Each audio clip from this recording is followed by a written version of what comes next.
Salamat po, Pastor Chris, sa prayer. Praise God. Tayo tara ako ng mga kapatid sa ating pag-aaral ngayong gabi. Pag-aaralan po natin mga kapatid. Amen. Yung tamang pagpapasya, tamang desisyon sa ating buhay. Sa English, making right decision. Gawa ng mga tamang desisyon mga kapatid. Amen. Dahil po napakahalaga ito mga kapatid bilang mga Kristyano na magawa natin tamang pagpapasya sa ating mga buhay mga kapatid. Dahil meron po tayong free will, ating paglilingkod, ngayon ay nasa atin yung pagpapasya. Kung susunod ba tayo sa Panginoon, kung hindi tayo susunod, kung magiging devoted ba tayo sa Panginoon, kung hindi tayo magiging devoted, so nasa atin yung pagpapasya mga kapatid. Kaya napakahalaga na pag-aralan natin ito mga kapatid. Kahalaga nito. Amen. Dahil sa pagpapasya natin, praise God, ito yung praise God, kung ano yung ating napasyahan, amen, ganoon din yung magiging bunga nito sa ating mga buhay mga kapatid. Sabi nga ng Galatians, basahin po natin. Galatians chapter 6 verse 7, huwag kayong padaya, ang Diyos ay hindi nagbibiro, sapagkat ang lahat ng inihasik ng tao ay siya rin ang mga aanihin niya. Praise the Lord.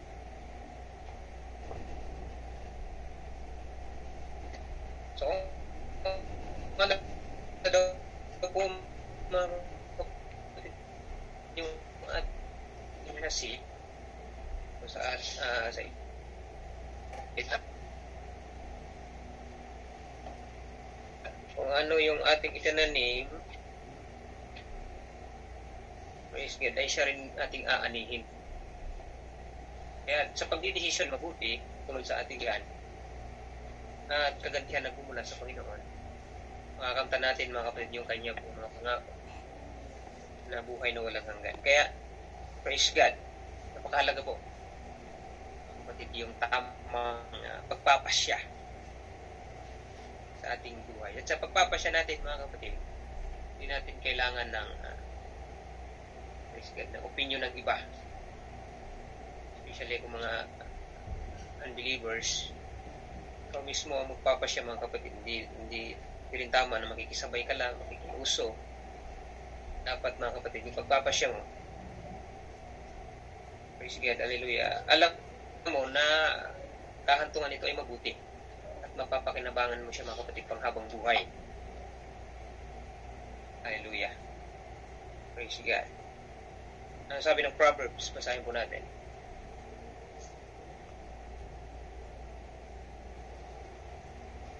Proverbs chapter 11 verse 14. It's the Lord.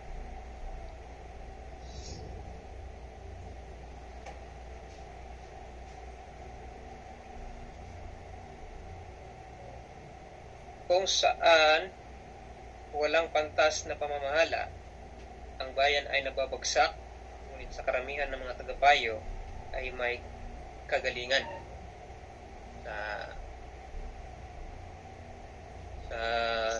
Sa ibang salin mga kapatid, amen, ang bayan na kulang sa kaalaman ay nawawasak. Pero ang mga tao ng Diyos na kulang sa kaalaman ay bumabagsak.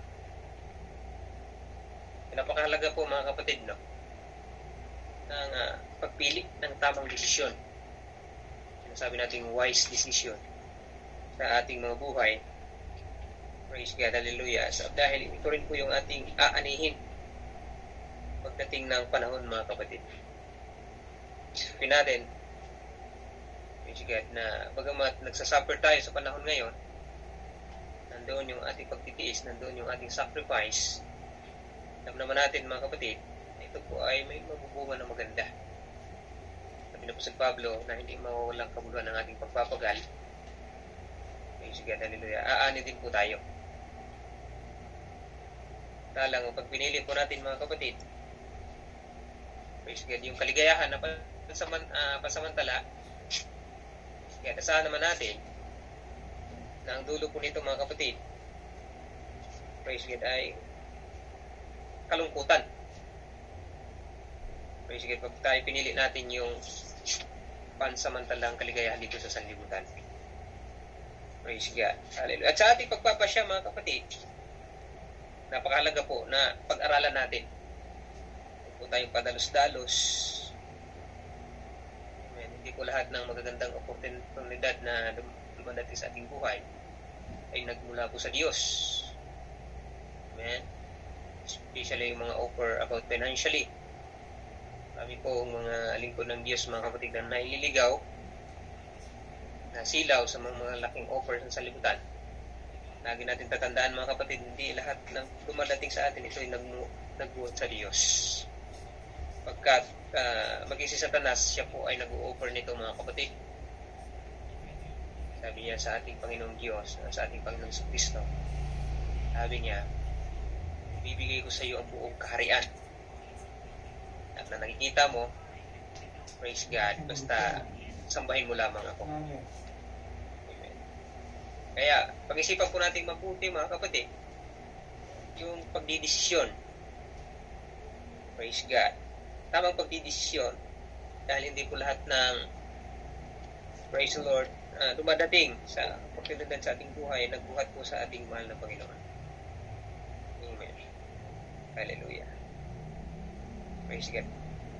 Sabi po ng praise God. Basahin po natin ang Proverbs chapter 14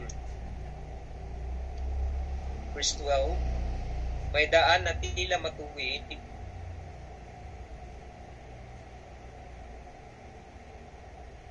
sa isang tao, ngunit ang dulo niyaon ay may daan ng kamatayan. No, akala natin mga kapatid maganda, okay. So, hindi natin alam yung ending nito, kamatayan. Pagkalayo natin sa ating mahal na Panginoon. Kasi napapalayo na tayo sa ating mahal na Panginoon, hindi na po natin, hallelujah, nagaganapan, ano man pong kaloob, praise God, hallelujah, na ibinigay sa atin ng ating mahal na Panginoon. O mga kapatid, amen, praise God, hallelujah. Makakalaga po ng tamang pagpapasya, tamang desisyon sa ating mga buhay mga kapatid. At kaakibat nito yung ating future. Kaakibat dito yung ating praise God, magiging buhay sa bandang huli mga kapatid. Kaya amen, pag-isipan natin mabuti. Sabi nila na ang pagsisisi ay laging nasa huli. Praise God, hallelujah. Kaya, praise God, hallelujah. Piliin natin yung tamang pagdidesisyon mga kapatid sa ating mga buhay. Ano po sabi ni David sa kanya pong awit mga kapatid? In Psalms chapter 25 verse 4. Tayo po natin.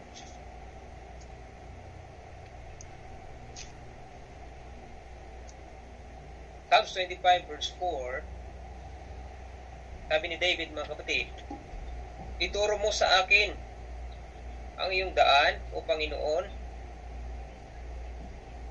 Ituro mo sa akin ang iyong landas. Praise the Lord. So sa awit ni David mga kapatid, praise God, humihingi po siya ng gabay sa ating mahal na Panginoon na ituro sa kanya. Amen. Yung